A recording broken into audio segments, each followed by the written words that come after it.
Bismillahirrahmanirrahim. Assalamualaikum warahmatullahi wabarakatuh. Alhamdulillahi wa kafa wa salatu wassalamu ala rasulil mustafa wa ala alihi wa sahbihi wa mawala la hawla wa la quwata illa billah.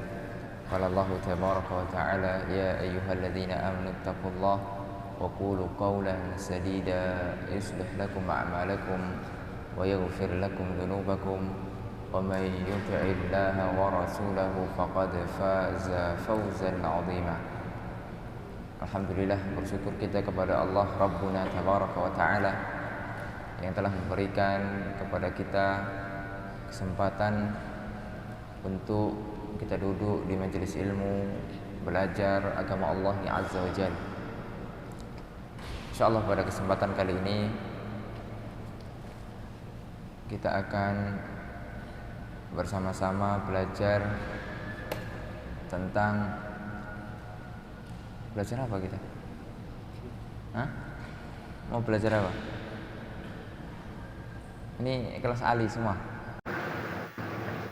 Hah?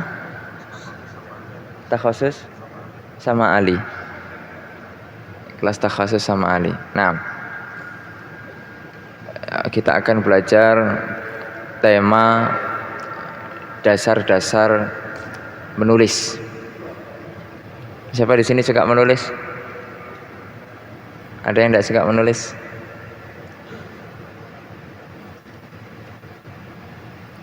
Kita akan belajar dasar-dasar menulis. Karena menulis ini penting ya ikhwan. Maka kita perlu belajar.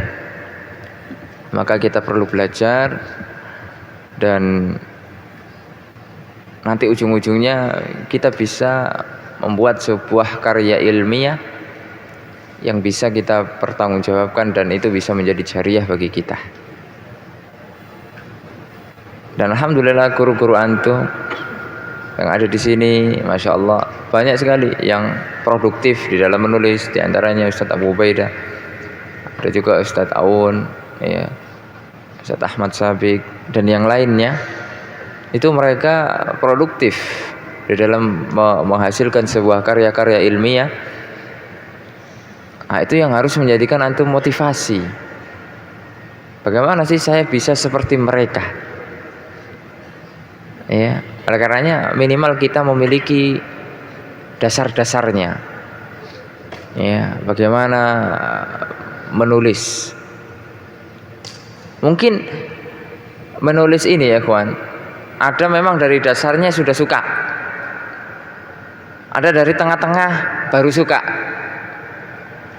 atau baru mulai suka kalau sudah ketika sudah diberikan pelajaran. Oh ternyata begini toh gitu. Ya.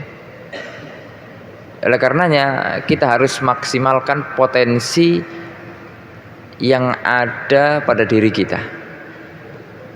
Ya. Jadi sekarang di takhasus misalnya atau di Mahat Ali, apa yang dipelajari? Buku-buku apa yang dipelajari? Kira-kira apa yang bisa saya tulis dari buku-buku tersebut? Ya, kemudian yang saya bisa bawa pulang ke rumah. Ya. Yang bisa saya bawa pulang ke rumah, kemudian nanti saya ajarkan. Itu yang harus coba kita berpikir seperti itu. Ya.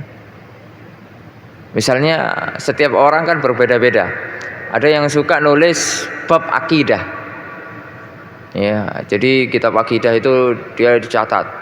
Ya, penuh catatannya di kitab itu. Ya. Coba kemudian disalin. Di catatan-catatan di kitab, di buku-buku keseharian kita itu disalin. Ya. Baik mungkin dari HP, ya. Atau disalin di buku tulis. Nah, nanti baru kemudian kalau sudah ada kesempatan megang HP ketika liburan misalnya, baru ditulis. Itu kemudian menumbuhkan kecintaan kita kepada menulis ya ikhwan. Ya. Dan menulis ini termasuk di antara adab, yang mungkin sering dilupakan, menulis ini. Ya. Kalau antum buka di beberapa kitab adab itu pasti ada bagaimana kita diajarkan untuk qayyidu al-ilmah, untuk mencatat sebuah ilmu. Bagaimana dahulu para ulama kita menghasilkan karya tulis yang sangat luar biasa, yang kemudian manfaat itu bisa sampai sekarang kita rasakan. Ya, oleh karenanya saya membuat sebuah buku, ya, mungkin sebagian antum sudah punya. Ada yang sudah punya buku kita, Panduan Menulis untuk Pemula.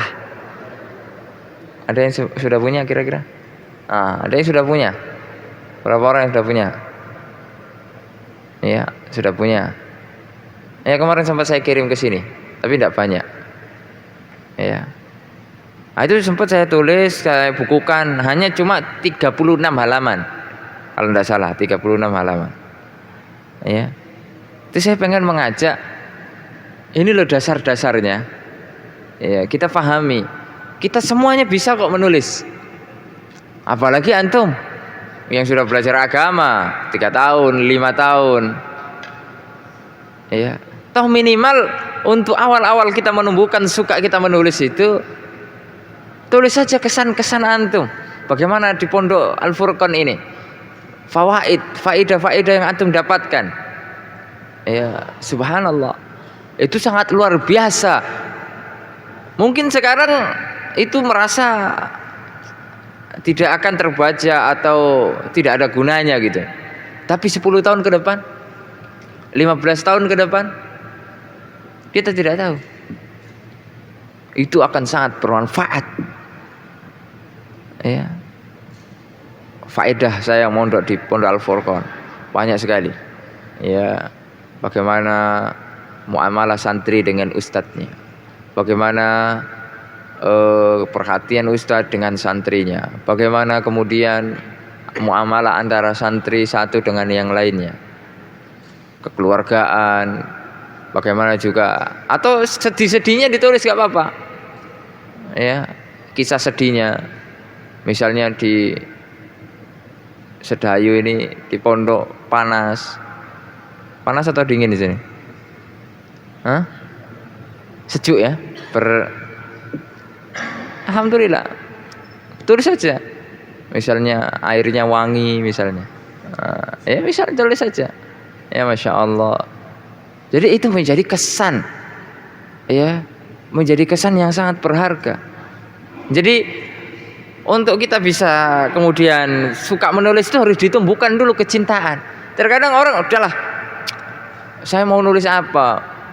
Nulis akidah sudah ditulis ustadz. Nulis ini sudah ditulis ustadz. Kalau kita seperti itu pemikiran kita, kapan kita akan berkembang? Iya, kapan kita akan berkembang? Nah, ustadz sudah menulis dalam bab-bab itu. Kita juga bisa menulis dengan gaya bahasa yang beda, dengan segmen yang berbeda.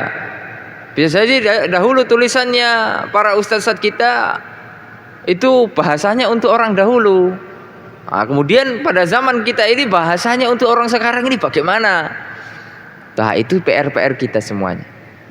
Itu menjadi PR bagi kita, ya, untuk bisa bagaimana menghasilkan karya.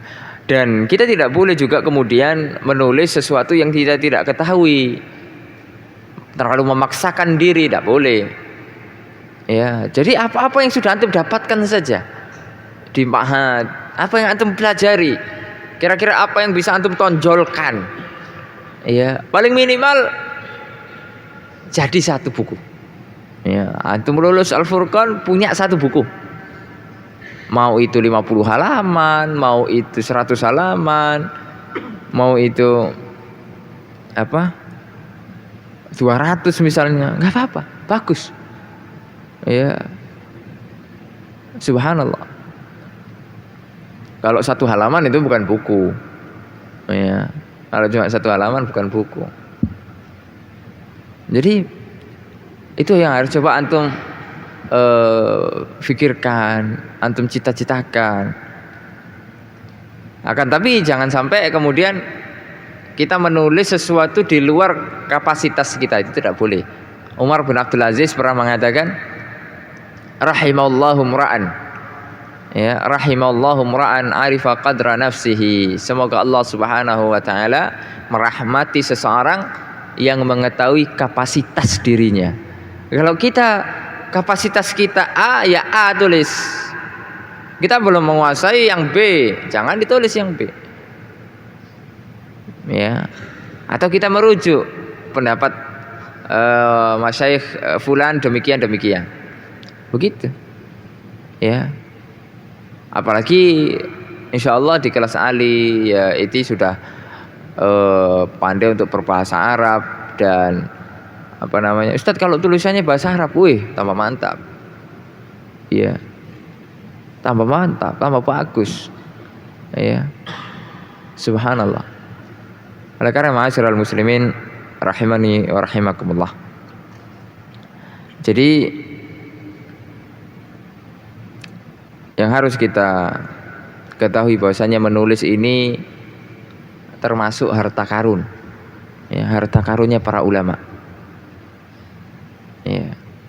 Lihat para ulama dahulu, mereka itu rela berjuang. Bagaimana bisa membeli tinta, bagaimana bisa menulis di atas kertas, ya.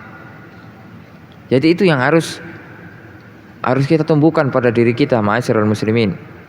Ya. Beberapa kisah ya, di antaranya adalah Al-Imam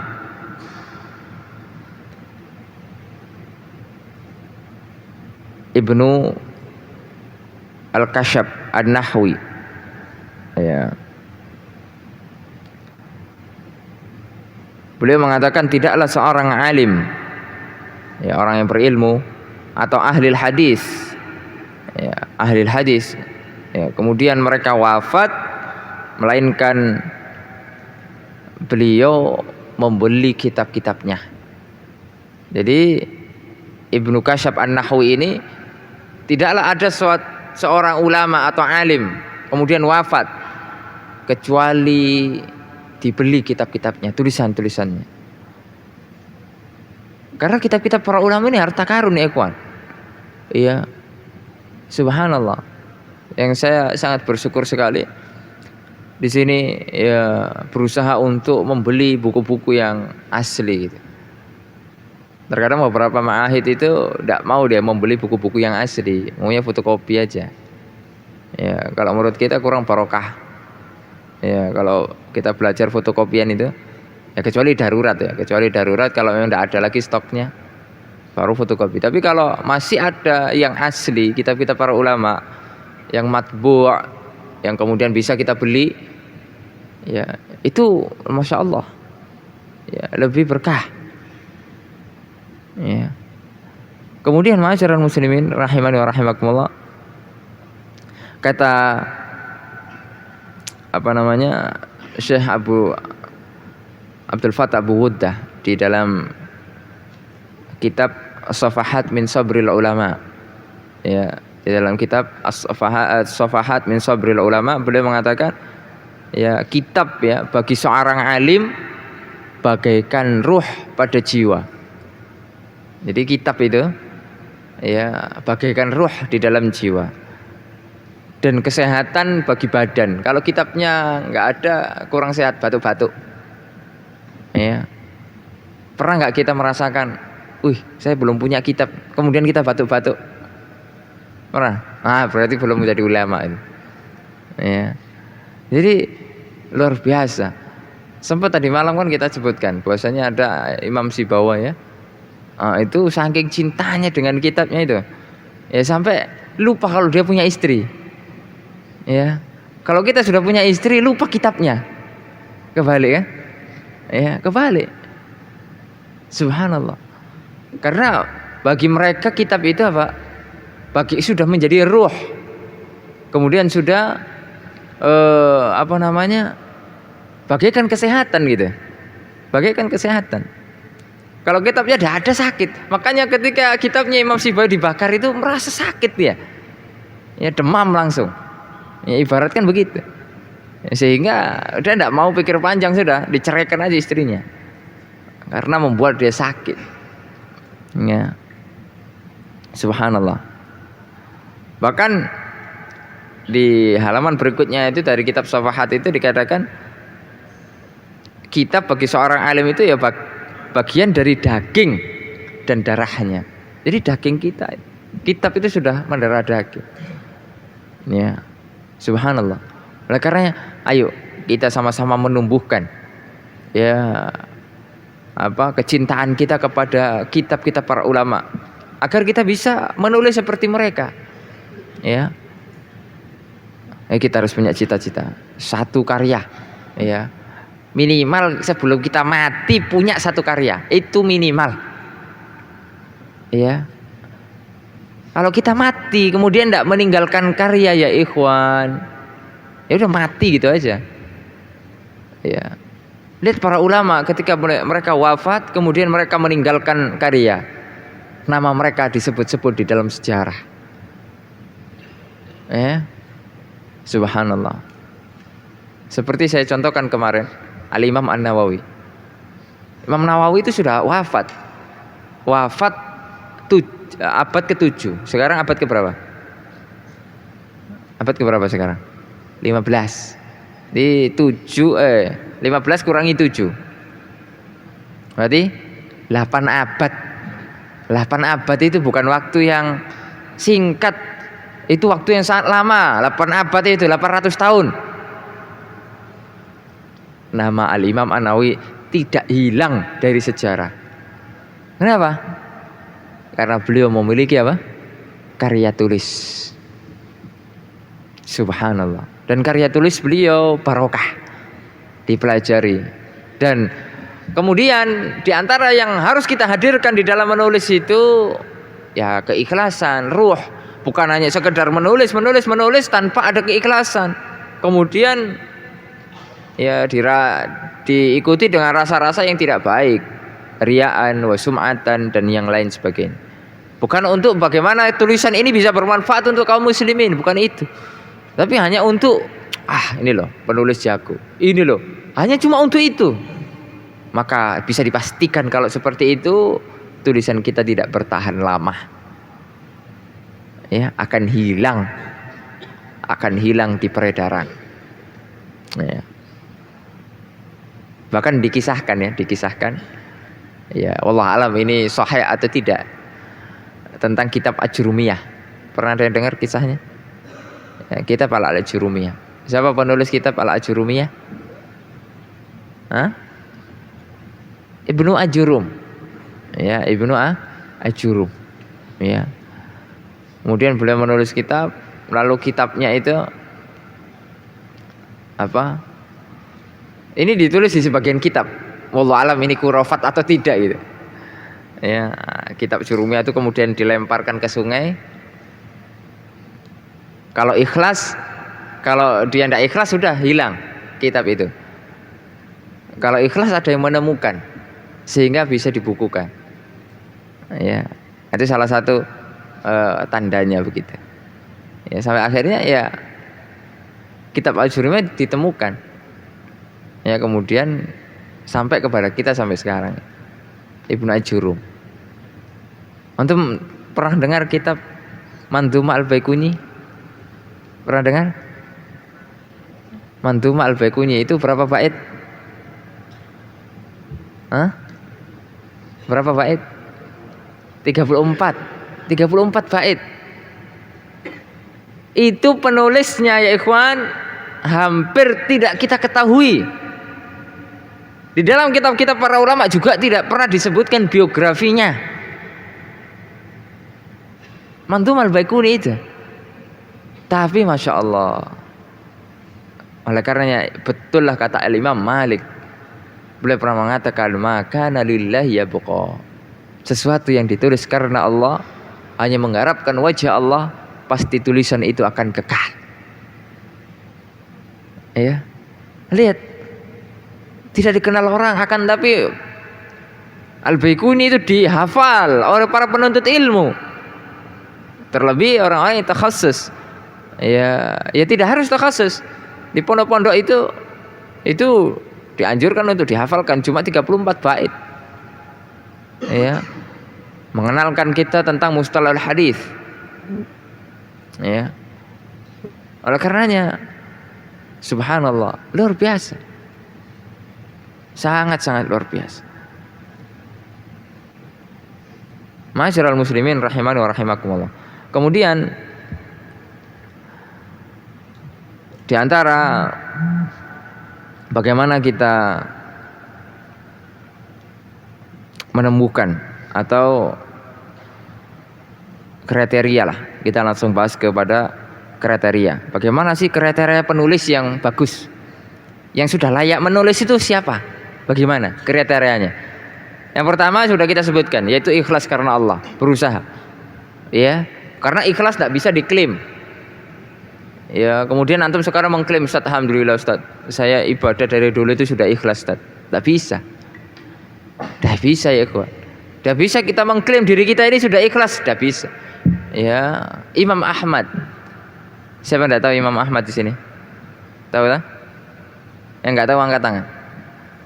Tidak pernah dengar sekalipun nama Imam Ahmad. Nah. Saya kasih hadiah HP. Oh. Ya. Pasti insya Allah kita sudah dengar nama Al-Imam Ahmad bin Hanbal, Jibal. Ya, ulama besar pada zamannya, dijuluki dengan Imam Ahlus Sunnah wal Jamaah. Bahwasanya beliau juga diceritakan, dikisahkan beliau itu menuntut ilmu, rihlah di dalam menuntut ilmu itu, luar biasa. Mengelilingi dunia, kemudian menghasilkan karya yang sangat luar biasa yang berjudul Musnad Imam Ahmad. Ya, kalau yang dicetak sekarang itu yang dengan tahqiq yang terbaik, ya tahqiqnya Syekh Syuaib Al-Arnaud rahimahullah taala, itu 52 jilid. Musnad Imam Ahmad.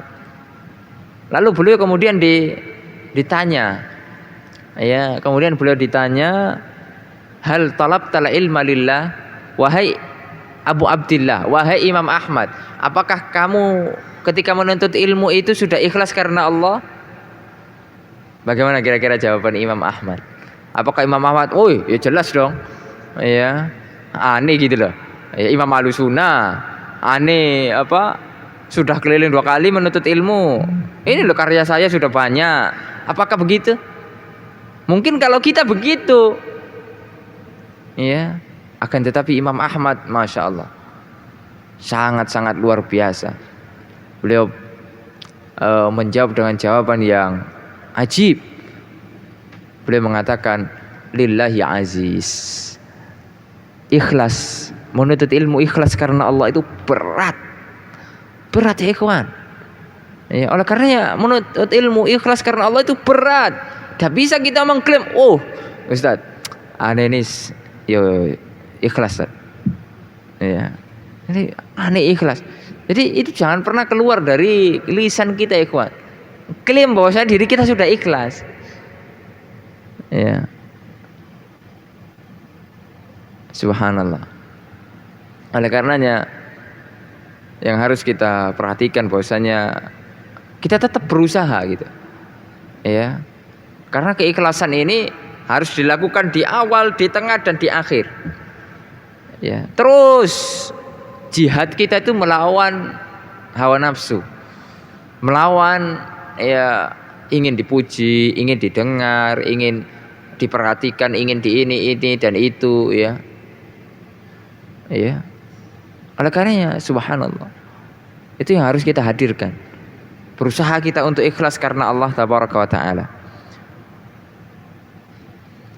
Dan Imam Malik, dan ini dibukukan atau dikisahkan di beberapa kitab, diantaranya di kitab Tadribur Rawi dan kitab-kitab yang lain, bagaimana Imam Malik itu ketika menulis Al-Muwatta, ya, Muwatta itu artinya muwafaq, ya, disetujui.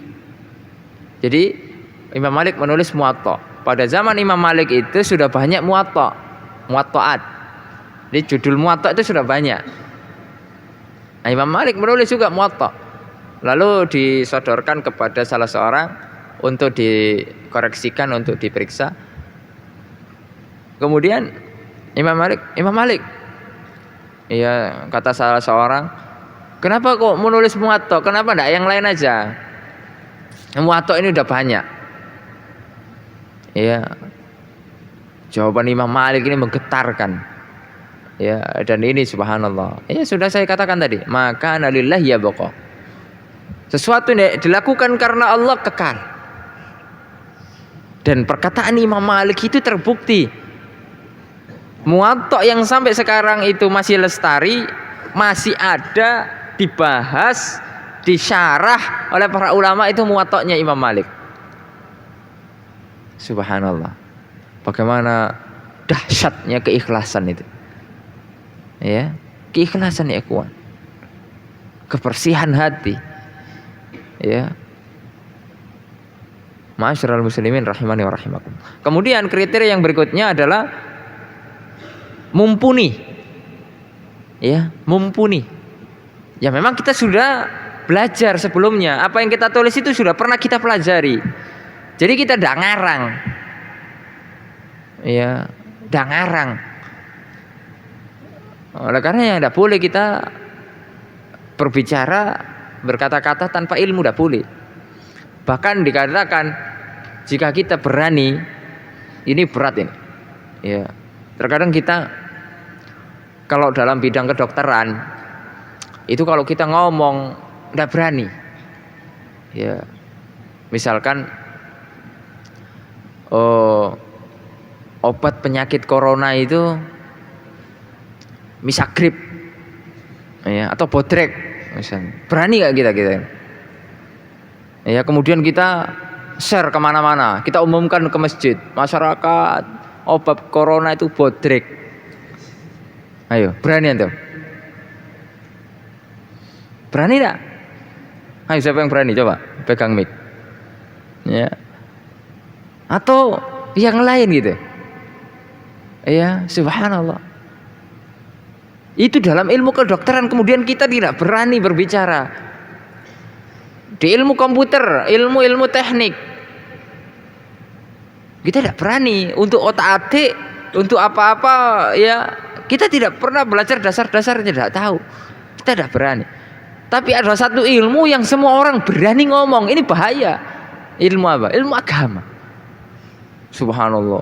Orang di warung ngomongkan agama. Kalau sudah agama ini semua menjadi topik hangat. Orang yang belum pernah belajar nahwu shorob, ya ngomong. Orang yang belum belajar qawaid fikih, ya ngomong. Subhanallah. Ya. Oleh karenanya betul lah, ya benar yang dikatakan oleh Al-Imam Ibnul Qayyim di dalam kitabnya I'lamul Muwaqqi'in, di antara dosa ya yang paling besar, ya bahkan kata beliau, ya atau lebih besar dari syirik, yaitu berbicara tentang agama bila ilmin, berbicara tentang agama Allah tanpa ilmu. Karena kalau kita berbicara tentang agama Allah tanpa ilmu akan menyebabkan kesyirikan, akan menyebabkan kebid'ahan, akan menyebabkan kesesatan. Subhanallah. Lihat. Iya. Bagaimana? Ya. Allah Subhanahu wa taala berfirman, ya, wala takfu ma laisa laka bihi ilmun. Ya, innas sam'a. Ya, apa ayatnya? Innas sam'a wal basara wal fuada kullu ulaika kana anhu mas'ula. Ya, jangan pernah sekali-kali kita berbicara yang kita tidak mengilmui. Ya. Sudah habis. Selesai. Hah? Ada yang masih ujian? Ujian jam berapa? Hah? Oh, masih lama, 2 jam lagi. Aman, masih aman ya? Soal. Nah, jadi Syekh Bakar Abu Zaid ya ikhwan. Siapa yang tahu Syekh Bakar Abu Zaid? Penulis kitab apa? Penulis kitab apa? Hilya Thalibil Ilm. Ya, perhiasan penuntut ilmu. Beliau pernah mengatakan di dalam kitabnya, yaitu kitab Hilya, ya, dalam kitab Hilya, fal hadar, harus ya diwaspadai, fal hadar minal istighal bit tasnif, dengan sibuk menulis, diwaspadai orang-orang yang sibuk menulis, qabla istikmali adawatihi waqtimali ahliyatihi, ya, sebelum apa, istikmal adawatihi, ya, apa namanya, belum mumpuni dalam hal tersebut, ya, ilmu alatnya juga belum tuntas, belum selesai, minimal yang dasar-dasar, ya, belum ini apa namanya, intinya belum mumpuni lah, belum layak, maka ini tidak boleh. Kemudian beliau melanjutkan, wa ammal istighalu bit ta'lif an-nafi' liman qamat ahliyatu wastakmala adawati wa ta'addadat ma'arifu wa tamarrasa bihi bahtha wa muraja'ata wa mutala'atan wa jarda limutalawatihi limutawwalatihi wa hifdhan limukhtasaratihi wastidkaran limasailihi fahuwa min afdali ma yakumu bihin nubala minal fudhala. Seandainya menulis sudah mumpuni, sudah layak, ya, kemudian untuk menjelaskan yang belum jelas, mensyarah yang belum jelas, maka ini adalah seafdal-afdal amalan, ya, oleh karena yang mumpuni, ya, itu yang harus kita perhatikan. Jadi kita bagaimana kriteria mumpuni? Ya kita menulis apa yang sudah kita pelajari. Dalam bidang hadis apa sudah kita pelajari. Jangan menulis lebih dari itu. Cukuplah.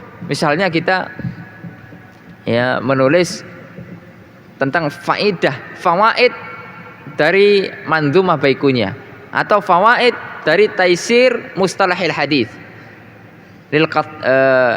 Siapa? Taisir itu siapa penulisnya? At-Tahan, ya, Lit-Tahan. Kita tulis fawaid apa? Misalnya 100 faedah dari belajar Taisir Mustalah Hadis.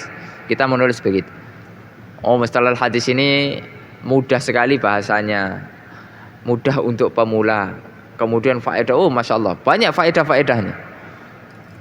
Ya, itu bisa kita tulis itu. Ya, jangan melebihi yang lain. Nah, sedangkan kita belum belajar yang lain. Ya, kemudian di antara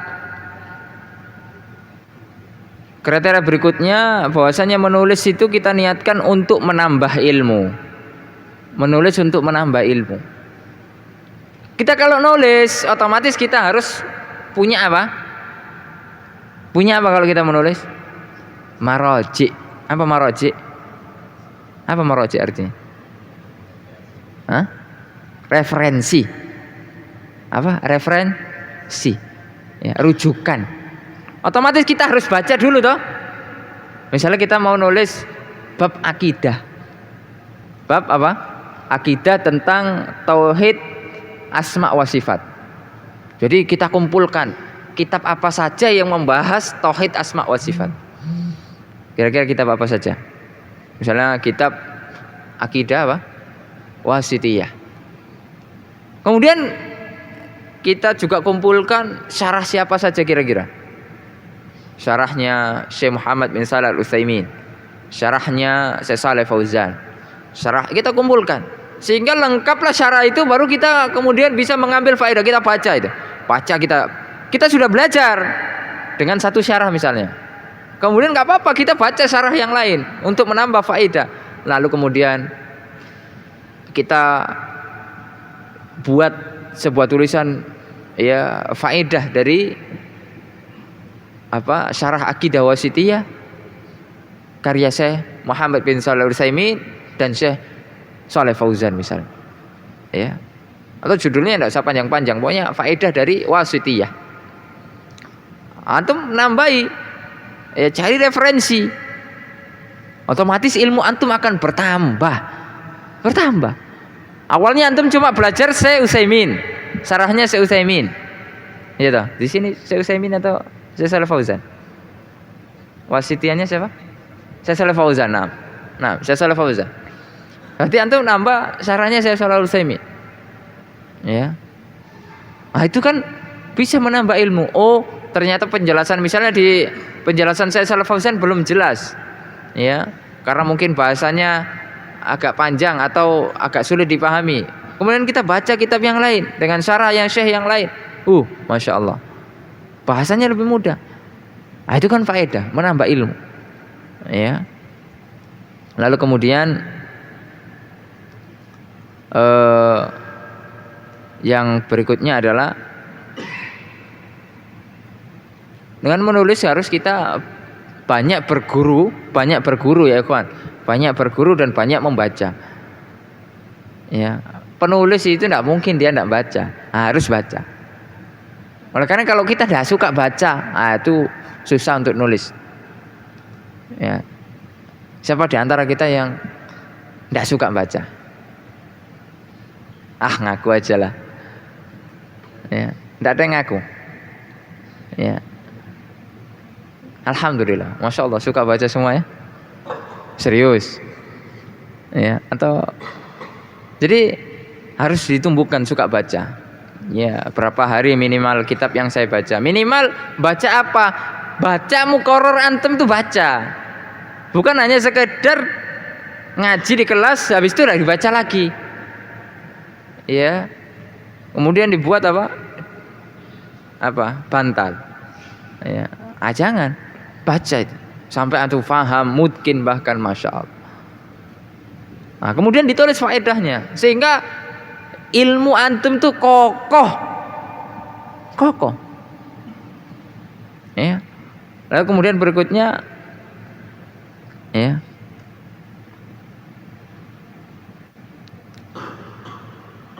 Nah, rajin menuliskan faedah. Setiap apa yang kita baca kita tulis faedahnya. Ya, kita baca Arba'in Nawawi, syarahnya Syekh Shalih Utsaimin. Apa saja faedahnya? Itu sangat bermanfaat ya ikhwan. Antum tiba-tiba nanti ketika pulang ditodong untuk khutbah Jumat. Ayo, bahaya itu. Kalau antum tidak punya seperti ini, tidak biasa seperti ini, bingung antum. Innal hamdalillah, gemeter tangannya. Nahmaduhu, langsung lupa. Habis itu diam, pingsan. Gimana itu? Tapi kalau antum sudah rajin berusaha nulis faedah, kemudian antum juga sudah terbiasa membaca. Ketika antum disodori, ditodong, ayo khutbah Jumat. Mungkin karena antum jenggotnya panjang gitu ya, atau antum pakai jaket Al-Furqan, antum di sop depan, khotibnya ndak ada. Waduh, ini mumpung ada Al-Furqan nih, wis todong aja. Nah gitu. Ayo silakan, tafadhol maju. Ya. Cuma kalau antum sudah terbiasa menulis, sudah biasa menghafal, bismillah, ya maju. Apa yang teringat, itu sampaikan itu. Tapi kalau kita belum terbiasa begitu nulis faedah, bingung kita. Habis alhamdulillah, tidak tahu lagi materinya. Langsung, ya semoga khutbah ini bermanfaat. Ya, habis alhamdulillah, semoga khutbah ini bermanfaat. Apa isinya? Tidak ada. Itulah. Itu manfaat menulis ya ikhwan. Menuliskan faedah itu manfaat. Sekarang buku-buku antum, buku tulis antum itu penuhi dengan faedah-faedah. Ketika nanti antum tiba-tiba disuruh ngisi kajian pulang tuh, ya terkadang ada aja yang ngerjain kita itu. Kita juga sering gitu kan. Ya, tiba-tiba kita maunya silaturahmi, tiba-tiba suruh ngisi gitu. Ya, ya untungnya kita punya catatan-catatan. Kalau ndak, waduh ngisi opo iki? Nggak punya persiapan. Ya. Karena kan ngisi semua itu butuh persiapan ya, kawan. Ya. Ndak dadak gitu. Ya, kalau tiba-tiba waduh. Kita ini bukan Imam Bukhari, bukan Syekhul Islam Ibnu Taimiyah yang hafalannya itu di sini. Ya. Kita masih sebatas hafalan ini masih fis sutur. Sudurnya itu sedikit-sedikit. Ya. Kan al ilmu fis sudur harusnya. Ya. Sedangkan Masya Allah banyak di antara kita ya karena banyak maksiat, banyak yang lain, sehingga hafalannya itu kabur kemana-mana. Ya. Itu tuh. Ya, rajin menuliskan faedah. Minimal antum tuliskan misalnya tema apa, ya dari antum tulis saja dari misal arba'in, agama itu adalah nasihat, ini dalilnya, ya faedahnya itu apa, ternyata nasihat di situ ya maknanya bukan nasihat seperti bahasa Indonesia, ya masa iya nasihat misalnya ad-dinun nasihat, ya kemudian kulna liman, kami bertanya untuk siapa ya Rasulullah, lillah, masa kita menasihati Allah. Ya, kalau nasihat secara bahasa Indonesia masa kita menasihati Allah? Kan enggak pas. Berarti nasihat di sini maknanya apa? Nasihat di situ maknanya adalah kita harus mentaati Allah. Loh kok dibel-bel terus? Ya. Oh, sebentar lagi lah selesai insyaallah. Sabar bel. Ya. Oleh karenanya Ibnu Abi Hatim pernah mengatakan idza katabta faqamish. Idza katabta faqamish, ya. Tulis apa saja. Faedah apa saja, tulis. Fa idza hadatsta fafattish. Barulah kalau mau menyampaikan, mau disampaikan kepada umat diperiksa dulu. Ya, jangan apa yang ditulis itu disampaikan semua, tidak. Disampaikan apakah tulisan saya ini benar, apakah ini sudah sesuai dengan manhaj Ahlus Sunnah wal Jamaah dan lain sebagainya. Ya. Jadi kalau kita mau nulis faedah tulis saja. Ya. Masya Allah. Bagaimana misalnya ketawaduan guru kita, bagaimana keseharian tulabul ilmi di pondok kita yang tercinta, maghrib dipenuhi dengan para penghafal Al-Quran, soft sudah terpenuhi. Oh itu luar biasa. Ya. Nah, kemudian yang berikutnya yang keenam, ya fokus untuk menulis, ya fokus. Ya kalau kita menulis satu tema fokus dulu. Kita kumpulkan itu referensi-referensi, ya fokus. Sehingga waktu kita dan bisa cepat selesai gitu. Lalu yang berikutnya adalah jujur. Kita harus jujur. Ya, kita mencari referensi, kita tuliskan ini yang menulis fulan. Oleh karenanya ada daftar pustaka. Kalau menulis itu nanti ada daftar pustaka. Ya, harus jujur. Jangan kemudian kita mengklaim bukan perkataan kita seolah-olah perkataan kita. Itu tidak boleh. Ya, kita padahal menukil di dalam kitab ya Arba'in Nawawi misalnya. Ya, Imam Nawawi mengatakan begini. Kemudian kita klaim saya mengatakan begini.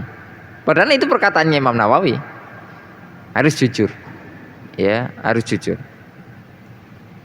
Fa inna sidqa yahdi ilal birr wa innal birra yahdi ilal jannah. Ya. Jujur itu akan menghasilkan kebaikan-kebaikan dan kebaikan akan mengantarkan kita ke dalam surga Allah Azza wa Jalla. Lalu kemudian amanah. Ya, jujur sama amanah ya saling berkaitan. Ya. Saling berkaitan. Ya. Dan termasuk kita barokah ya ikhwan. Kita akan mendapatkan barokah kalau kita menukilkan sebuah faedah kemudian kita ya kita ini tuliskan dari siapa kita menukilkan faedah itu. Ya. Di antara para ulama mengatakan inna min barakatil ilmi au nama illa ilmi anta'zu ya, anta'zul fadla ila ahlihi. Di antara keberkahan ilmu adalah kita menisbatkan ilmu itu kepada penulisnya, kepada yang mengatakannya. Ya. Ayo kita menisbatkan. Kalau kita tidak hafal nama ulamanya ya sudah. Ada yang mengatakan demikian dari kalangan para ulama. Kita lupa misalnya, ya, atau namanya ribet misalnya. Ya udah, tetap ini para ulama mengatakan demikian. Jadi itu seolah-olah bukan perkataan kita. Jangan sampai itu mengklaim itu perkataan kita begitu. Ya. Oleh karena di antara adab itu kita belajar ta'allam as-sidqa qabla an tata'allama al-ilmah. Belajar dulu adab kejujuran sebelum kita belajar ilmu-ilmu. Jujur. Ya, jujur ini penting sekali, terutama para penuntut ilmu. Lalu kemudian ya, ini di sini saya sebutkan 10 kriteria. Nah, ini ke-9. Nah, lalu kemudian nanti yang berikutnya adalah belajar tata bahasa Indonesia yang baik. Kalau kita menulisnya bahasa Indonesia. Kalau kita belajar nulisnya bahasa Arab, ya belajar tata bahasa Arab yang baik. Bagaimana qawaid, ya, nahwu sharafnya, bagaimana. Ya harus kemudian kita juga harus sering baca sehingga kita bisa mendapatkan dzauq, ya, rasa dari apa yang kita tulis itu. Terus belajar ya ikhwan. Tidak mungkin orang baru nulis itu langsung benar semua. Tidak ada salahnya, pasti salah. Kalau kita takut salah, kapan kita bisa? Ya. Karena ayo coba gitu. Dicoba. Nah, kemudian yang berikutnya adalah memiliki sifat lapang dada. Ketika tulisan kita dikritik oleh teman kita, misalnya Ali ada tugasnya menulis satu ya makalah lah atau satu buku ya 15 atau 20 halaman. Ya, kemudian ada yang merudut. Apa merudut? Membantah. Sudah terima. Woi, saya nulis ini sudah susah-susah, ngapain antum bantah? Ya. Jadi tidak terima.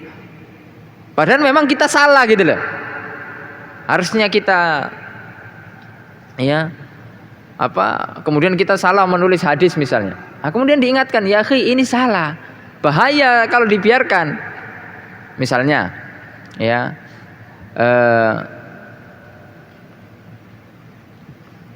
harusnya kan habbatus sauda dawaun ya likulli da au kama qala. Jadi habbatus sauda itu obat segala penyakit. Nah, sedangkan kita menulisnya hayyatus sauda. Ya, hayyatus sauda dawaun likulli da. Ular hitam obat berbagai macam penyakit. Bahaya enggak kira-kira itu? Dari habbatus sauda kemudian hayya, habbah jadi hayya. Itu kan cuma beda satu titik. Kemudian kita, bukan hayya ini akhi. Kalau antum sampaikan kemudian antum ini pakai khutbah Jumat. Ma'asyiral muslimin rahimani wa rahimakumullah, ketahuilah bahwasanya obat penyakit segala macam penyakit yang harus kita cari adalah hayyatus sauda, ular hitam. Naam, sebelum sakitnya sembuh mati dulu. Ular hitam, ular kobra. Gimana itu? Ya. Digigit dulu lah kita. Ya. Nah, itu kan kesalahan fatal itu. Ya, oleh karenanya kita harus lapang dada ketika diingatkan. Naam. Ya, kalau memang itu benar saya rujuk. Jadi itu rujuk itu bukan aib, itu kemuliaan ya ikhwan. Rujuk dari kesalahan kepada kebenaran itu kemuliaan. Ya, bukan aib itu. Ya, salah itu wajar. Siapa sih kita tidak salah? Ya kita salah. Ya, oleh karenanya itu harus ini. Nah, kemudian yang terakhir, bagaimana langkah menulis? Ya, bagaimana langkah menulis? Ini saya sebutkan 5 langkah. Bagaimana kita bisa menulis menghasilkan sebuah karya? Yang pertama, pemilihan ide. Ya, ide. Jadi tulis apa yang berkaitan dengan keahlian kita. Ya kita bidangnya agama, ya tulis tema-tema tentang agama. Takhususnya apa? Kita lebih mungkin di bidang nahwu, ya tulis tentang nahwu misalnya. Ya. Subhanallah. Sehingga tulisan kita itu sesuai dengan apa yang kita geluti sekarang. Ya itu lebih kita sukai. Ya. Jadi jangan tulisan-tulisan kita menulis ya kita ini belajar agama. Kemudian kita nulis tentang kedokteran. Cocok atau tidak? Dah cocok. Ya. Sedangkan antum belum pernah belajar. Emang diajari di sini ilmu kedokteran? Enggak toh? Cara bedah orang diajari enggak? Nah, enggak. Makanya kita tulis apa yang sesuai bidang kita. Jangan sampai kita melebar kemana-mana. Ada sebuah ungkapan yang sangat bagus. Man takallama fi ghairi fannihi atabil ajaib. Orang siapa yang berbicara bukan pada bidangnya, maka dia akan aneh-aneh, nyeleneh. Ya, nyeleneh. Ya. Oleh karena kita ada orang yang tidak pernah belajar agama kemudian bicara agama nyeleneh pasti. Ya. Oleh karenanya ini harus kita perhatikan. Jadi ide, kita harus memilih ide dari apa yang kita lihat, apa yang kita rasakan, itu dulu. Nah, baru nanti bisa kita kembangkan dan terus kita kembangkan. Kemudian siapkan outline. Outline itu kerangka buku. Ya. Misalnya kita buat petanya gitu. Misalnya menjadi berapa bab. Kita menulis tentang misalnya keutamaan ilmu. Ya, kita menulis misalnya judul buku kita keutamaan ilmu. Berarti apa dulu yang apa kira-kira isinya gitu loh. Apa kira-kira isinya dari buku tersebut? Misalnya kita bagi 5 bab tentang keutamaan ilmu. Ya, maka yang pertama misalnya makna ilmu. Apa sih ilmu itu? Ya. Kemudian keutamaan ilmu berdasarkan Al-Qur'an dan Sunnah. Kita kasih dalilnya dari Al-Qur'an, dari hadis, ya. Kemudian kita kasih bab berikutnya adab-adab menuntut ilmu. Misalnya begitu. Ya. Nah, kemudian kita kasih bab berikutnya kisah ulama di dalam menuntut ilmu. Pokoknya yang berkaitan dengan ilmu. Ya. Lalu kemudian yang terakhir penutup kiat sukses meraih ilmu. Jadi kita buat seperti itu sehingga kita bisa cari rujukannya. Ya, kita bisa baca-baca, oh tinggal kita tuliskan, nukilkan begitu. Ya. Jadi enggak usah kita buat buku yang awal-awal enggak usah panjang-panjang. Paling ya 20 halaman, 30 halaman itu sudah top, sudah luar biasa. Ya. Yang paling penting kan pas. Jadi dibuat outline-nya dulu. Ya, outline namanya. Kayak kerangka. Ya. Antum bisa tiru kerangka-kerangka buku yang sudah ada di perpustakaan itu. Ya. Oh, ini begini, oh ini begini begitu. Nah, kemudian yang ketiga adalah lengkapi maraji, rujukan. Ya, misalnya kita harus ada rujukan utama, patokan. Kita mau menulis faedah tentang akidah wasitiyah. Ya, rujukan utamanya itu. Tapi harus kita lengkapi dengan rujukan-rujukan yang lain. Misalnya satu buku itu kita memiliki 10 maraji. Tentunya kita sudah harus membaca 10 maraji itu. Ya. Sehingga buku kita ini berbobot. Ya, memiliki bobot ilmu yang besar. Ya. Lalu kemudian yang keempat drafting. Apa drafting?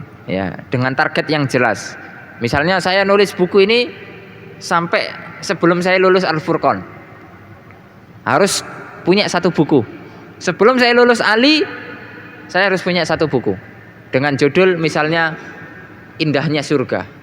Indahnya Surga. Kemudian tentunya itu harus buat apa itu surga, dalil-dalilnya adanya surga, khilaf ulama tentang surga, siapa saja penghuni surga. Itu antum cari di buku-buku. Ya. Sehingga antum tentukan draftingnya, waktunya. Kira-kira saya selesaikan buku ini kapan ya? 2 tahun kah? 3 tahun kah? Begitu.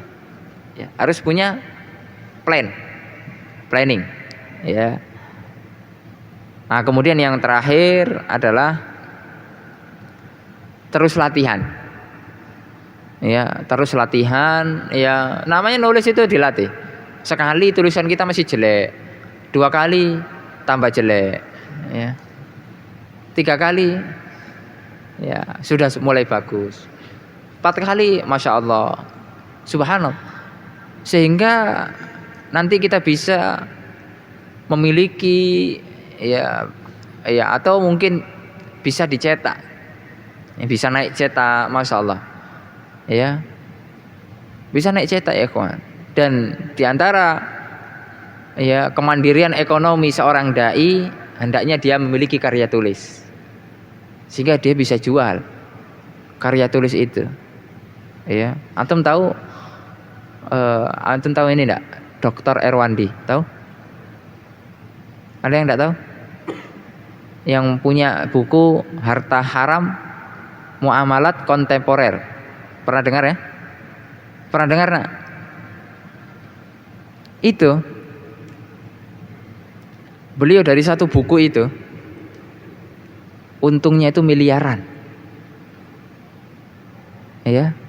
Beliau pernah bilang kepada saya, ya alhamdulillah Ustaz, dari satu buku ini saya sudah bisa membeli rumah, ya di kawasan Bogor sana.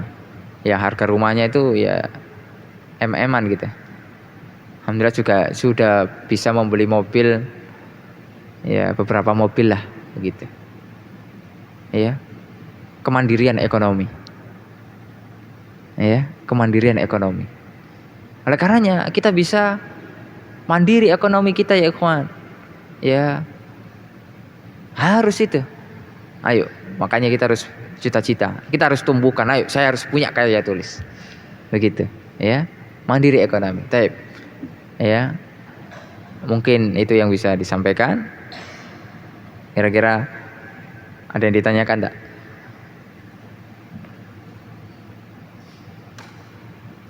Sudah paham ya kira-kira ya? Ah itulah, itu cuma gambaran ya, gambaran sekilas agar antum semangat lagi. Ustaz, bagaimana sekarang caranya saya nulis ini? Saya enggak ada medianya, laptop, enggak ada apa, enggak ada HP, enggak ada. Buku itu ya kawan. Antum masih punya buku toh? Buku itu. Nah nanti kita lulus, kalau udah ada HP atau ada laptop, difoto-foto aja buku tuh, foto, disalin. Sekarang itu dari foto, kita foto tulisan kita itu bisa langsung nyalin tulisan di begini, ada aplikasinya. Jadi antum tidak perlu ngetik-ngetik lagi, ya. Makanya antum harus jangan gaptek, ya harus canggih. Nah, jadi antum tidak capek. Mana ada buku tak? Pinjam bukunya. Apa? Misalnya nih ada buku, ini kan tulisannya, Masya Allah, tulisannya. Tapi tulisannya harus bagus biar kebaca. Kalau jelek yo, kasihan ini HP-nya rusak. Nah misalnya nih foto gitu ya, di foto. Jadi tulisan itu bisa langsung kemudian disalin menjadi teks. Tentunya nanti kita periksa lagi, terkadang kamu yang terbaca cuma KM gitu ya, atau KAM, berarti kan kurang U, ditambahi U. Jadi begitu. Jadi kita tidak capek-capek lagi menulis. Jadi sekarang tulis saja di buku itu, ya. Nah kemudian nanti disalin nanti, jadi cepat. Hingga kita sudah bisa membuat buku, ya. Jadi itulah gambarannya ya kawan.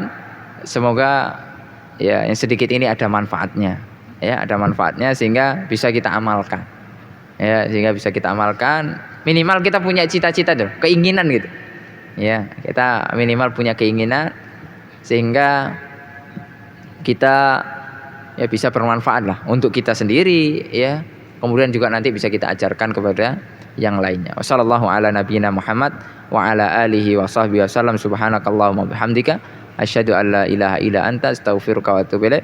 Wassalamualaikum warahmatullahi wabarakatuh.